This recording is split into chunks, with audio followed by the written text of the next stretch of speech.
এক দুঃসাহসিক ঘটনা সম্প্রতি ভাইরাল হয়েছে সোশ্যাল মিডিয়ায়, যেখানে একদল বানর তাদের বন্ধুকে কুমিরের মুখে পড়তে দেখে নদীতে ঝাঁপিয়ে পড়ে। ভিডিওতে দেখা যায় বানরগুলো কাদা ময়লা পানিতে দম বন্ধ করার প্রচেষ্টা চালাচ্ছে, নিজেদের জীবন ঝুঁকিতে ফেলে বন্ধুকে রক্ষার জন্য চেষ্টা করছে।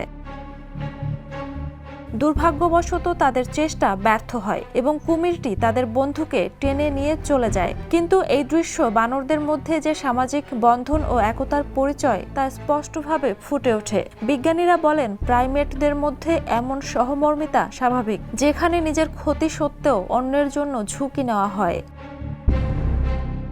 এই সাহসিকতার দৃশ্য সম্প্রতি ওড়িশার কেদ্রাপাড়া জেলার মহাকালাপাড়া এলাকায় ঘটে। বিশেষজ্ঞরা আরও জানাচ্ছেন, বিপদের সময় বানরেরা দলবদ্ধ হয়ে কাজ করে এবং একে অপরকে রক্ষা করতে সচেষ্ট থাকে। এই ঘটনার আলোচনায় প্রাণীদের বুদ্ধিমত্তা, সাহস ও পারস্পরিক সহমর্মিতা নিয়েও মানুষকে ভাবাচ্ছে।